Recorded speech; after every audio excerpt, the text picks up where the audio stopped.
బయ్యారం చెరువుకు గోదావరి నీళ్ళు ఇవ్వాల్సిందే. గోదావరి నీళ్లు లేకుండా ఇట్లాంటి ప్రమాదం మొత్తం ఆదివాసీ ప్రాంతాల నుంచి, అడవి నుంచి వేల ఎకరాల భూముల్ని కాజేసు ఏదో ఫారెస్ట్ వాళ్ళు అనుమతి ఇవ్వట్లేదని సాకులు చెప్తారు తప్ప నర్సయ్య గారిని తీసుకొని వెళ్ళి వైఎస్ రాజశేఖర రెడ్డిని రిప్రజెంట్ చేసిన తర్వాత 14,000 కోట్లతోటి ఇప్పుడు 20,000 కోట్లు ఇప్పటికే ఖర్చు అయిపోయింది. కానీ దేశంలో ఉన్నటువంటి రోళ్లపాడుకు రాలేదు, బయ్యారానికి రాలేదు. ఉమ్మడి వరంగల్ జిల్లా వ్యాప్తంగా కూడా చూసినట్లయితే మనం బయ్యారం చెరువుకి ఒక చారిత్రాత్మక కథలు అయితే ఉన్నాయి. ప్రస్తుతానికి మనం మహబూబాబాద్ జిల్లా బయ్యారం చెరువు దగ్గర ఉన్నాం. ఆ బయ్యారం చెరువు దగ్గర చూసుకోవచ్చు. ఆ చెరువు మత్తడికి సంబంధించిన ఇంతవరకు కూడా మత్తడికి సంబంధించిన నీళ్లు కూడా ఇంతవరకు మత్తడి పారలేదు ఇంతవరకు. అంటే మత్తడి పారకపోవడం వల్ల కూడా రైతులకు చలేక ఇబ్బందులు ఉన్నాయి. ఎందుకంటే ఆ మత్తడి కింద పారితే కూడా కింద కూడా అనేక వేల ఎకరాల సాగు అయితే ఉండడం వల్ల రైతులు చాలా జీవనోపాధి పొందుతున్నారు. ఇటు పశువులకు కానీ అనేక రకాలుగా ఆ నీరు వాళ్ళకి జీవనోపాధి పొందుతుంది. కానీ ఇప్పటి వరకు ఆగస్టు ఇవాళ 15 తారీఖు వచ్చిన నేపథ్యంలో కూడా ఇంకొక వారం రోజులు పోతే కూడా వర్షపాతం కూడా నమోదయ్యే ఛాన్సులు తగ్గుతున్నాయని చెప్పేసి ఆ వర్షపాతం సంబంధించిన అధికారులు చేస్తున్నారు. ఇటు రెవెన్యూ కానీ కలెక్టర్ అధికారులు కూడా ప్రత్యేక సమావేశం ఏర్పాటు చేసుకొని కూడా చెప్తున్నారు. ఈ సంవత్సరం ఎల్నినో ప్రభావం వల్ల వర్షాలు తగ్గుముఖం పట్టాయి, ఇక వర్షాలు కురవని చెప్పేసి మనం చూసుకుందాం. నిన్న మొన్న కూడా సీఎం రేవంత్ రెడ్డి కూడా నాగార్జున సాగర్లో కూడా వర్ణయాగం కూడా పుణికిన పరిస్థితి. అంటే మనం ఆలోచించి ఏ విధంగా వర్షాలు రావు అంటే వాళ్ళకి రైతులకు అప్రమత్తం ఉండాలని చెప్పేసి వాళ్ళకు సూచన మాత్రం జారీ చేసిన పరిస్థితి ఉంది. అయితే మరి ప్రస్తుతం మనం బయ్యారం పెద్ద దగ్గర ఉన్నాం.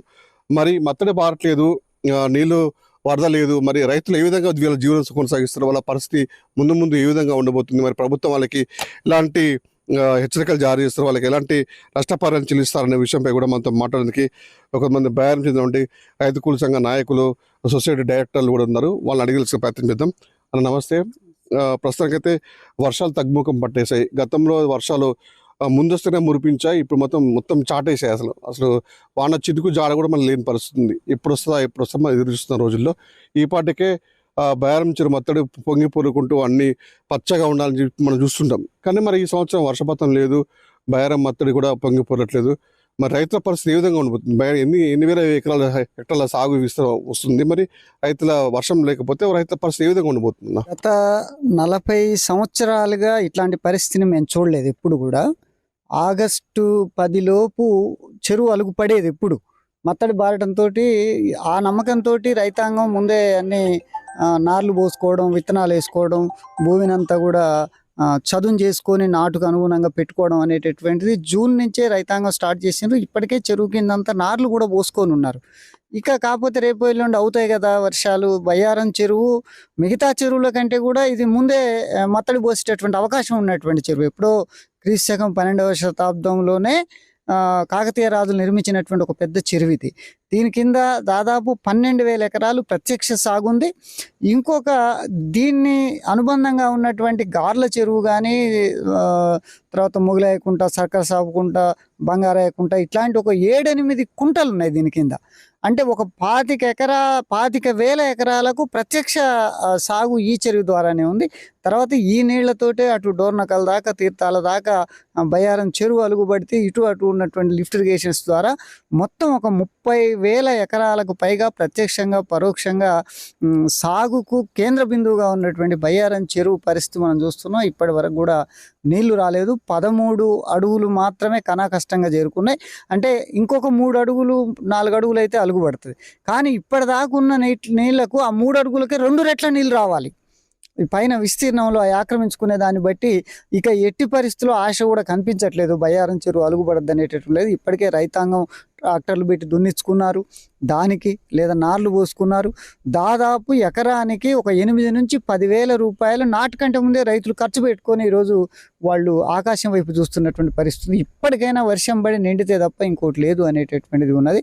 చెరువు లోతట్టు కూడా 1,500 ఎకరాలు చెరువు కింద ఉన్నటువంటి భూమి, లోతట్టు భూమి కానీ అది కూడా అంత సిల్టు పేరకపోయి ఈనాడు చెరువు ఒక 2 నుంచి 3 సార్లు నిండితే తప్ప అలుగుబడినటువంటి ఒక దుస్థితి వాళ్ళ బయ్యారం చెరువు దాపురించింది. గతంలో అట్లా కాదు, ఒక్కసారి నిండితే రెండు పంటలు పండేటటువంటి ఒక పరిస్థితి నుంచి ఈనాడు 2 సార్లు 3 సార్లు నిండితే కూడా ఒక పంటకు కూడా గ్యారెంటీ లేనటువంటి స్థితి ఉంది. అందుకని రైతాంగం ఈ సమస్య మీద అనేక సంవత్సరాలుగా, దశాబ్దాలుగా ఆందోళన చేస్తారు. దీన్ని మీడియం ఇరిగేషన్ ప్రాజెక్టుగా గుర్తించమని, నిధులు విడుదల చేయమని, కాలువలు దాదాపు 15 కిలోమీటర్లు, 10 నుంచి 15 కిలోమీటర్లు ఉన్నాయి. అది ధర్మాపురం కాలువ కానీ, గుండూరు కాలువ కానీ, తునికి కాలువ కానీ, ఇట్లాంటి గుట్ట కాలువ కానీ, ఇవన్నీ కూడా సుదూర ప్రాంతం, ఎక్కడో బాలాజీపేట దాకా ఉన్నటువంటి కాలువలు ఇవి. ఇటు నామాలపాడు దాటి ముందుకు పోయేటటువంటి కాలువలు. వాటిని శాశ్వత మరమ్మతులు చేసి సిమెంట్ లైనింగ్ చేయమని చెప్పి ఒక 2 దశాబ్దాలుగా ప్రజలు కొట్లాడుతున్నా, ఆందోళన చేస్తున్నా, ప్రభుత్వం వాటిని గురించి పట్టించుకోవట్లేదు. 10 పైసలు కూడా ఇవ్వట్లేదు. కాలువలు కూడా తీయట్లేదు. అసలు నీళ్ళు వచ్చిన తర్వాత చెరువులో ఉన్న నీళ్ళలో 25% కూడా పొలాలకు అందేటటువంటి పరిస్థితి. మిగతా అన్ని కూడా దుర్వినియోగమై ఏట్లో పడి, మన నదిలో పడి వెళ్ళిపోయేటటువంటి పరిస్థితి ఒకటి ఉంది. అందుకని ఈ దుస్థితి నుంచి గతంలోనే అనేక ఆందోళనల ఫలితంగా జెడ్పీటీసీగా నేను 22 సంవత్సరాలు సొసైటీ చైర్మన్గా ఉన్నటువంటి రామగిరి భిక్షం గారు, చెరువు ఆయకట్టు చైర్మన్గా ఉన్నటువంటి నూతక భూషణ్ రావు గారు, మేమందరం తుమ్మల నాగేశ్వరరావు దగ్గర నుంచి అనేక మందిని, మరి ఆనాడు గుమ్మ నరసయ్య గారిని తీసుకొని వెళ్ళి వైఎస్ రాజశేఖర రెడ్డిని రిప్రజెంట్ చేసిన తర్వాత దీనికోసం ఒక 11 కోట్లు విడుదల చేస్తాను అని చెప్పిండ్రు. ఆ రాజశేఖర రెడ్డి గారు చనిపోయిన తర్వాత ఆ నిధులు పైసా కూడా రాలేదు. చివరికి కేసీఆర్ ప్రభుత్వం తెలంగాణ వచ్చిన తర్వాత బయ్యారం చెరువు ఇంత మంది, వేలాది మంది ప్రజలకు జీవనాధారంగా ఉన్నటువంటి ఒక 25 నుంచి 30,000 ఎకరాలకు సాగునీరు అందించేటటువంటి ఈ చెరువుని ఖచ్చితంగా అభివృద్ధి చేయాలి. అందుకని సీతారామ ప్రాజెక్టు ద్వారా బయ్యారం చెరువుకు గోదావరి నీళ్ళు ఇస్తాం. దీన్ని బ్యాలెన్సింగ్ రిజర్వాయర్ చేస్తాం. దీన్ని ఎత్తు పెంచి మళ్ళీ మునక ఈ సమస్య ఏమి లేకుండా నిరంతరం గోదావరి నీళ్ళతోటి సస్యామలంగా ఉంటుంది.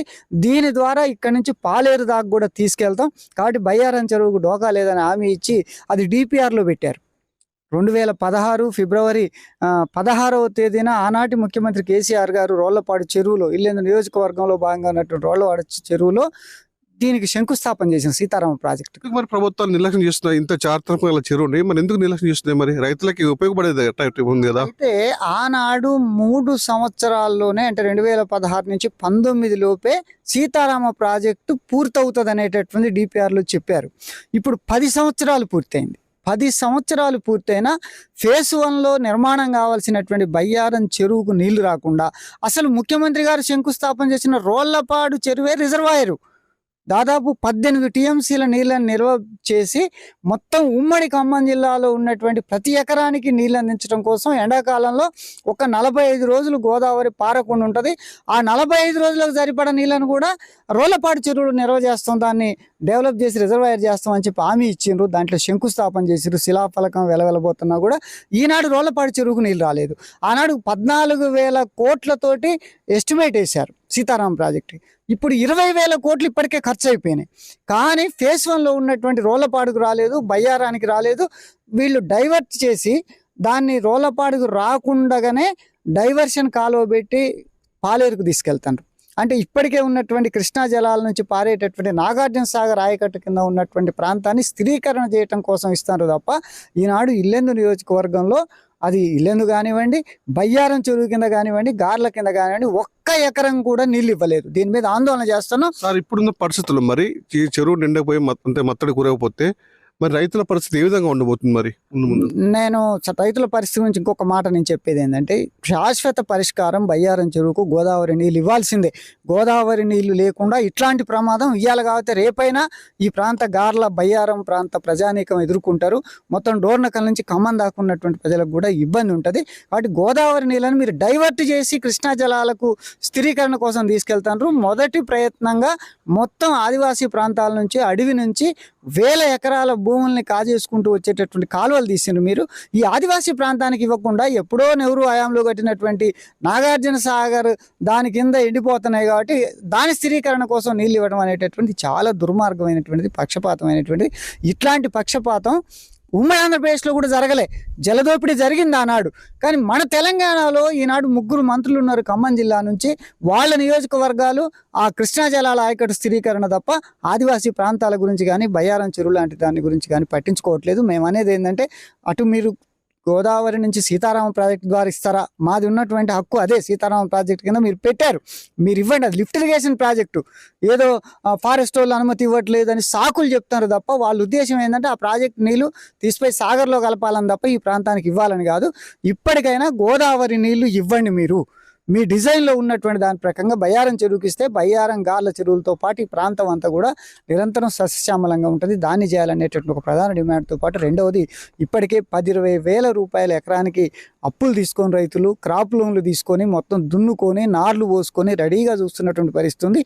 ఇదే వర్షం పోతే మీరు అంటారు మెట్టపైర్లు వేసుకోమని చెప్పి కలెక్టర్ గారు మిగతా వాళ్ళు చెప్తాను. బయ్యారం చెరువు కింద చాలా వరకు ఇప్పుడు ఉన్నటువంటి దాంట్లో తూము తీసి మెట్టపైర్లకు నీళ్ళు తీస్తే సగం భూములన్నీ కూడా ఊటపట్టిపోతాయి. కాలువలు చక్కగా లేవు కాబట్టి చివరి మెట్టపైరుకు నీళ్ళని తీయాలంటే ఈ బాడవలన్నీ కూడా తడిసి వారం 10 రోజులు ఉంటే నువ్వు పెసరేసినా ఇంకోటి వేసినా కుళ్ళిపోద్ది. అందుకని ఈ బయ్యారం చెరువు కింద దాదాపు సగం భూములు కేవలం వేసుకుంటే వరి పంట వేసుకోవాలి, లేకపోతే బడా ఉంచుకోవాలి తప్ప మెట్టపైర్లకు అనుగుణమైనటువంటి కాదు. మీరు భౌతిక పరిస్థితిని ఆలోచించండి. మిగతా చోట్ల మీరు మెట్టపైర్లు వేయమని చెప్పండి. బయ్యారం చెరువు కింద ఎట్లా మెట్టపైర్లు వేస్తారు? మీరు మెట్టపైర్లకు ఇవాళ ఉన్నటువంటి 13 ఫీట్ల నుంచి నీళ్లు తీస్తే అవి పైకి చేరేలోపు వారం రోజులు ఆ కాలువ నడిస్తే వారం రోజులు నీళ్ళలో మునిగి పంట చనిపోద్ది. కాబట్టి ఖచ్చితంగా ఇక్కడ పొలాలు వేసుకోవడానికి మాత్రం అనుకూలంగా ఉంటుంది. మీరు పొలం ఇవ్వద్దు, నారు వేయొద్దు అనేటటువంటిది అంటే ఇప్పటిదాకా ఏదైతే నష్టం రైతులకు 10 నుంచి 20 వేల రూపాయల వరకు నష్టం జరిగింది, ఆ నష్టపరిహారం ఇవ్వమని చెప్పి నేను ప్రభుత్వ యంత్రాంగాన్ని డిమాండ్ చేస్తున్నాను.